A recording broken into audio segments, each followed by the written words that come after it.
दोस्तों, आपको बाबा राम आश्रय के चैनल पर स्वागत है। आज हम आपको बताने वाले हैं, आज पहला दिन है नवरात्रि का।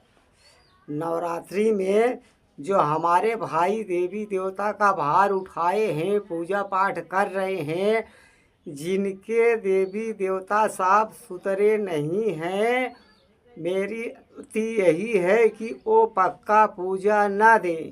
पक्का पूजा का मतलब जैसे होम होम कराते हैं, जो है बड़ा यज्ञ करते हैं, नहीं कदाप ऐसी गलती ना करें। जब देवता तुम्हारे साफ सुथरे हैं, जैसे उसमें ना तो कोई पटीदारी मामला चल रहा हो, ना तो कड़कदारी मामला चल रहा, ना और कोई भूत प्रेत के लापेट में जब देवता ना रहे, तभी आप पक्का पूजा देने की कोशिश करें, नहीं तो मत दीजिए। क्योंकि जब आपका कार्य हो रहा है, सही सलामत हो रहा है, आपके रोजी रोजगार में कोई बाधे भी नहीं है, बाल बच्चे सुरक्षित हैं, हर चीज़ का परिवर्तन हो रहा है, तो आप पूजा पाठ दे सकते हैं। मैं मना नहीं कर रहा हूँ, क्योंकि मैं भी कोई अल्लाह, कोई मालिक, कोई भगवान नहीं हूँ। जितना हमें तजुर्बाएँ हैं वही उतना मैं बताता हूँ, आप सबको वीडियो के माध्यम से समझाता हूँ। क्योंकि बहुत भाई का है, वो बहुत ज़्यादा अधिक मात्रों में परेशान चल रहे हैं कि बाबा हमारे देवी देवता काम करना बंद कर चुके हैं, भूत प्रेत के लापेट में। इसके लिए मैं वीडियो के माध्यम से आप सबको समझाता हूँ बार बार कि पूजा पाठ देने के पहले जो पुराने जड़ से पूजा पाठ किया करते थे, उन्हें गुनिया से संपर्क करके आप वो सब उसमें से निकलवाइए। देवी देवता को अपने जबान पे रखिए। जबान का मतलब ये कि मतलब अपने भरोसे, अपने विश्वास, अपने शरीर के ऊपर रखिए उनको, इसलिए कि ताकि तुम जो कहो वो सुने। अपने भक्ति से हासिल करो, उनके दिल को राजी करो, ताकि वो तुम्हारा कार्य सफल होने लग जाए।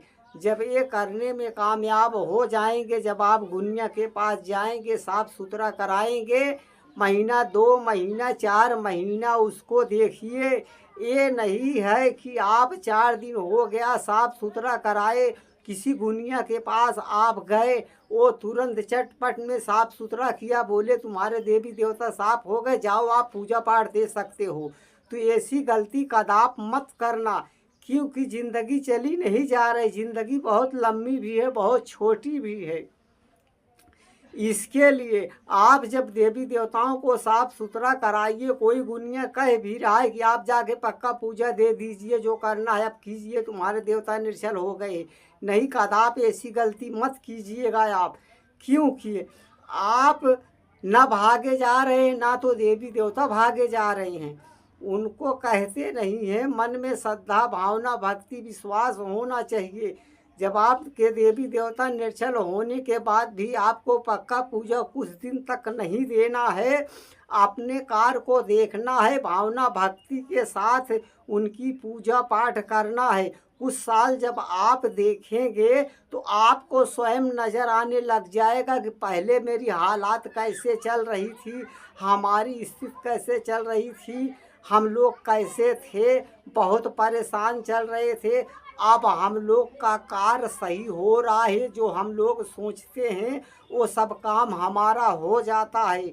हम जो कमाते हैं हमारा सब बच जाता है, नाजायज़ से पैसा नहीं जाता है। ये हमारे देवी देवताओं का करम है, उनका शुक्र अदा कीजिए, उनका एहसान मानिए।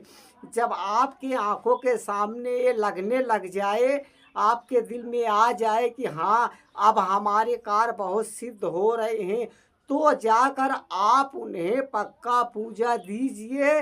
जब आप निर्जल कराते हैं देवी देवता साफ सुथरा, तो देवी देवता कहते भी हैं कि हम इस चीज़ पर राजी रहेंगे। मतलब ये भोजन हमको चाहिए, जिस पे मन आवता करा के रखो, वो सारे भोजन को आप दे सकते हैं। देवता से भी रिक्वेस्ट कर सकते हैं कि हमारे कुल देवी देवता जो आप हमारे कमाई में देंगे, जो बरकतें देंगे, उसी में से हम भी खाएंगे, आपके नाम से भी खर्चा करेंगे, आपको भी चढ़ाएंगे। इस तरीके से भावना यदि आप रखेंगे तो आप कभी भी पछताने वाला काम नहीं करेंगे, कोई समस्या नहीं आएगी। दूसरी बात ये भी मैं समझा दे रहा हूँ, उसके साथ साथ मालिक की वंदना करना बहुत ज़्यादा ज़रूरी है, क्योंकि जब मालिक राजी होता है तो समझ लो सब कुछ काम हो जाता है, बिन कहे हो जाता है। इसके लिए अपने मालिक को कभी नहीं भूलना चाहिए। उसके साथ साथ भगवान की भजन भी करना ज़्यादा आवश्यकता है इंसान के लिए, क्योंकि हर हर मुसीबत में हर एक इंसान साथ छोड़ देता है, मगर वो जो बैठा है ऊपर, जिसे मालिक कहते हैं, जिसे पालनहार कहते हैं, जिसे ईश्वर कहते हैं, जिसे अल्लाह कहते हैं, वो हमारा साथ नहीं छोड़ता है। कहने वालों ने भी ये भी कहा है कि मालिक एक दरवाजे को बंद करता है तो 100 दरवाजे को खोल देता है, क्योंकि वो पालनहार है, वो पिता है, वो ईश्वर है। उसने हमें दुनिया में भेजा है, भेजने के बाद उसने ये भी कहा है, ए मेरे भक्त, ए मेरे बच्चे, तुझे जिस चीज़ की आवश्यकता है जब तू हमसे मांगेगा तो मैं ही तुझे दूंगा, कोई और नहीं देने वाला है। जब तक मैं नहीं चाहूँगा तब तक किसी से कोई सहमति नहीं होने वाली है। इसके लिए ज़रूरत है अपने मालिक, अपने पालनहार की ज़रूरत है। चाहे देवी देवता पूजिए, कुछ भी कीजिए, मगर अपने मालिक को मत भूलिए। कुछ लोग तो देवी देवता पूज कर बहरवासु चीज़ों को पूज लेते हैं, वो अपना सिक्का जमाने के लिए पूज लेते हैं। नहीं भाइयों का दाप, ऐसी गलती आपको नहीं करना है, कभी भी भूल कर नहीं करना है। एक बात और मैं बता देना चाहता हूँ आपको, भक्ति से शक्ति हासिल होती है, गुरु के ज्ञान से भगवान। भक्ति आप करेंगे तो कुछ शक्तियाँ आपको प्राप्त जरूर हो जाएगी, वो कभी खत्म भी हो जाएगी, मगर गुरु के ज्ञान लेने से जो गुरु ज्ञान आपको देगा, उस मार्ग पे जब आप चलेंगे तो तुम्हें भगवान मिलेगा, ओ परम पिता परमेश्वर मिलेगा। जब परम पिता परमेश्वर मेरा मालिक मिल जाएगा तो हमें और कुछ पाने की अभिलाषा ही नहीं रह जाएगी, क्योंकि उस मालिक की बनाई सारी दुनिया, सारी कायनात है। जब वो मालिक राजी हो गया है, उसके ही बनाए सारे संसार में जीव जान थान पहलवान भूत पिचास, मतलब देवी देवता सब हैं, मतलब सब तुम्हारे अपने हो जाएंगे। इतना बड़ा मर्तबा है जो गुरु के ज्ञान लेकर उसकी भजन करता है, उस मालिक की वंदना जब करता है ना, जब मालिक को पा लेता है तो उस पाने की अभिलाषा नहीं रह जाती है। मालिक कहता है, आए मेरे बंदे, आए मेरे भक्त, तू मुझसे मांग, मगर उस तरीका मुंह बनाकर मांगिए। मालिक भी तो परीक्षा लेता है। जब इंसान को संकट ज़्यादा आती है तो वो भी और परीक्षा लेना शुरू कर देता है, देखो ये मेरे भक्ति के काबिल है या नहीं है। कुछ संकटे आने के कारण ये मेरा साथ तो नहीं छोड़ देगा, मेरी भक्ति तो नहीं छोड़ देगा। इसके लिए मेरे भाइयों डट कर सामना करो, भक्ति कर रहे हो तो भक्ति करो, पूर्ण विश्वास अपने मालिक ऊपर श्रद्धा रखो, तुम्हारा कल्याण भी होगा। ये जिंदगी में ज़रूर सोच लेना, जब बहुत ज़्यादा मुसीबत घर में आने वाली है, बहुत ज़्यादा परेशानी आने वाली है, बहुत ज़्यादा तकलीफ़ आने वाली है या आ गई है तुम्हारे ज़िंदगी में, ये समझ लेना उसके बाद तुम्हारे घर में खुशहाली भी आने वाली है। क्योंकि मालिक के परीक्षे में जब आप सफल हो जाएंगे, आपको कामयाबी मिल जाएगी, तो उसके बाद वहीं से आपके बुरे दिन ख़त्म हो जाएंगे, आपके अच्छे दिन आ जाएंगे। इसके लिए मालिक जब परीक्षा लेता है तो आप परीक्षे में पूरा साफ उतरना है, आपको कामयाबी आपके कदम चूमेगी। इसके लिए मेरे भाइयों, बार बार मैं वीडियो के माध्यम से इतनी सारी बातों को समझाता हूँ कि आप देवी देवता किस तरीका पूजिए, कितना विश्वास रखिए। बाकी व्रत रखने से या उपवास कर लेने से कोई मसला हल नहीं होता है। यहाँ जो है, यहाँ से सोचो, यहाँ पे गंदगी मत रखो, यही मंदिर है, यही मस्जिद है, यही मालिक का घर है। मालिक जब दुनिया बनाया तो इसी के अंदर हो लिया है, वो यहीं पर है। यही झील सागर भी है, यहीं पर ब्रह्मा विष्णु महेश भी वास करते हैं। अपने हृदय में रखो, एक दूसरे के लिए गंदगी मत रखो, एक दूसरे के लिए अनभल मत सोचो। यदि उनका बना नहीं पा रहे तो उनके बारे में मत सोचो।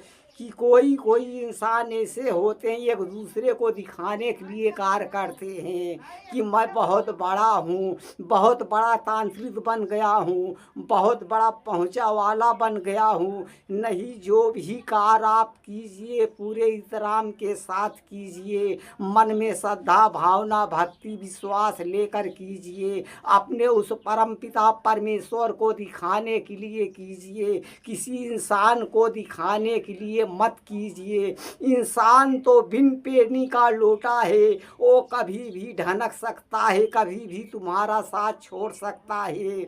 अपने मालिक को दिखाने के लिए भक्ति करो। वो परम पिता परमेश्वर अपने बच्चों का साथ कभी नहीं छोड़ता है, यहाँ से लेकर वहाँ तक वो साथ देने वाला है, क्योंकि उसने दुनिया में भेजा है। मेरे भाइयों, जिस तरीका यदि हम समझाते हैं वीडियो में, जब आप दर दर भटकते रहते हैं भूत प्रेत के चक्कर में, हमने ये भी बताया है अपने घर पे वंदना कीजिए, अपने मालिक की प्रार्थना कीजिए, आपकी दुआएं आपके घर पे भी कबूल हो जाएगी। वो पालनहार आपको देगा आपके घर पे। मगर आप ऐसा करना नहीं चाहते, एक दूसरे के ऊपर ज़्यादा विश्वास रखते हैं। मैं तो कभी ये भी नहीं कहता हूँ आप हमारे पास आइए, मैं कोई अल्लाह हूँ, कोई मालिक हूँ, मैं फूंक मारूंगा बीमारी उड़ जाएगी। हमने ऐसा किसी वीडियो में नहीं बताया हूँ। जब लोग नहीं ठीक होते हैं, चारों तरफ भटकने लग जाते हैं, कहीं स्थाई नहीं मिलती है, तो हमारे पास ज़बरदस्ती फ़ोन करते हैं कि बाबा आप हम अपने दरबार में बुला लीजिए, मेरा उद्धार कीजिए। मैं कोई भगवान नहीं हूँ, कोई अल्लाह नहीं हूँ कि मैं सबका उद्धार करता रहूँगा। इसके लिए मार्ग तुम्हें सच्ची मार्ग देता हूँ, उस मार्ग पे चलिए। जब कोई विकल्प ना निकलेगा, जब आप पूजा पाठ करके जाएंगे, आप भक्ति करके जाएंगे, एक दूसरे का आदर करके जाएंगे, किसी का अनभल नहीं सोचेंगे, चाहे जिस मंदिर पे जाएंगे, चाहे जिस धाम पर जाएंगे, आपकी मुरादें ज़रूर पूरी हो जाएगी, हर हाल में पूरी हो जाएगी। क्योंकि आपके मन में श्रद्धा भावना भक्ति विश्वास है। विश्वास जहाँ है वहाँ मालिक है, वहाँ पालनहार है, वो देने वाला है। वो कहता है जो हम पर मरता है मैं उस पर मरता हूँ। जो मेरे लिए एक कदम चल कर आता है मेरी भक्ति करने के लिए, मैं 2 कदम चलकर उसका हाथ थाम लेता हूँ। मालिक इतना कह रहा है मेरे भाइयों, ज़रूरत है मन में श्रद्धा भावना भक्ति भक्ति विश्वास रखने का। कुछ विश्वास रखो। जितना आप भागते हो, फालतू फालतू खर्चा करते हो, वो सब खर्चे भी बचत हो जाएंगे। धीरे धीरे जब आप भक्ति करने लग जाएंगे, मालिक की वंदना करने लग जाएंगे, मालिक की प्रार्थना करने लग जाएंगे, धीरे धीरे आपके घर के संकटें दूर होते चली जाएंगी। मगर आप चाहते हैं एक बैग मेरा सब कुछ कट जाए, ये हमारे ही तुम्हारे गुनाह की सजा है जो हमें और आपको अपने बच्चों में मिलती है। मेरे भाइयों, ज़रूरत है मन में श्रद्धा भावना भक्ति विश्वास रख कर अपने मालिक की वंदना कीजिए, उसकी प्रार्थना कीजिए। यदि आप देवी देवता पूजना चाहते हैं, जिस तरीका मैं बताया हूँ, पहले उनको साफ सुथरा कराइए। जो पहले पूजा पाठ कर रहे तो उनमें से उनको निकलवाइए, उन्हें स्थान दीजिए, उन्हें बैठा दीजिए। उसके बाद देवता अपने माध्यम से लेके उनकी पूजा पाठ कीजिए, उनको अपने भक्ति से खुश कीजिए। वो तुम्हें खुद मार्ग देंगे, तुम्हें रास्ता बताएंगे। मेरे भक्त, तू ऐसे ऐसे चल। अभी आप इस कामयाबी पर नहीं पहुँचे हैं, आपको क्या पता है कैसे होता है ये सब खेल। देवी देवता भी पूजा पाठ करना कोई बच्चों का खेल नहीं है। जब मर्जी कहे आप पूजा पाठ करने लग गए, जब मर्जी कहे आप छोड़ देंगे, ऐसा नहीं किया जाता है मेरे भाइयों। ज़रूरत है मन में श्रद्धा भावना भक्ति विश्वास रखने की। जिसकी पूजा पाठ कर रहे हो, कहीं जा रहे हो, आप पूर्ण विश्वास रखिए, आपका उद्धार जरूर हो जाएगा। आपके घर से समस्याएं चली जाएंगी। जो रोजी रोजगार में बांधे पड़े हुए हैं, वो बांधे भी खत्म हो जाएंगे। आपके कारोबार जो ठप पड़े हुए हैं, वो कारोबार भी चालू हो जाएगा। मगर आप अपने से ज़्यादा किसी दूसरे के ऊपर विश्वास करना पसंद कर देते हैं तो आप भटकने लग जाते हैं। मालिक का वास हर प्राणी के अंदर है। आप जब अपने आप के ऊपर विश्वास नहीं करते हैं तो समझ लो अपने मालिक के ऊपर आप विश्वास नहीं करते हैं। इसके लिए पहले अपने आप के ऊपर विश्वास कीजिए, दूसरे अपने मालिक के ऊपर विश्वास कीजिए। घर में बूढ़े बुजुर्ग हैं जिनके पास बूढ़े माँ बाप हैं, उनकी वंदना कीजिए, उनसे प्रार्थना कीजिए। उन्हें झिझकारिए मत कभी, उन्हें धुतकारिए मत कभी। जितना तुमसे हो सके ये समझ कर उनकी खिदमत आप कीजिए। जैसे कि मेरा पालनहार मेरे साथ साथ है, मेरा मालिक मेरे साथ साथ है, क्योंकि मालिक को तुमने कभी देखा नहीं है। माँ बाप में ही मालिक है। मालिक एक है, कोई गैर नहीं है। वो एक बात याद रखना, वो पालने वाली तुम्हारी माँ ही थी, वो जन्म देने वाली तुम्हारी माँ ही है। जब आप अपने माँ को नहीं समझ पाएंगे, अपने बाप को नहीं समझ पाएंगे, भला देवी देवता को क्या समझ पाएंगे। जब अपने ही माँ बाप को आप समझ जाएंगे, उनकी अजमतों को आप समझ जाएंगे, उनकी पावर कितनी होनी चाहिए ये समझ जाएंगे, तो आप अपने मालिक को समझ जाएंगे। जब आप अपने माँ बाप को समझ लेंगे तो अपने पालनहार को समझ लेंगे कि जैसे मेरे माँ बाप हमें पालते हैं, पोसे हैं, इतने बड़े किए हैं, ऐसे ही मालिक भी बहुत निहायत रहमदार दिल होगा। यही समझ लेना चाहिए। मालिक भी कहता है जो अपने माँ बाप का हुआ, बूढ़े बुजुर्गों का वंदना कर रहा है, खिदमत कर रहा है, वो अपने माँ बाप की नहीं मेरी खिदमत कर रहा है,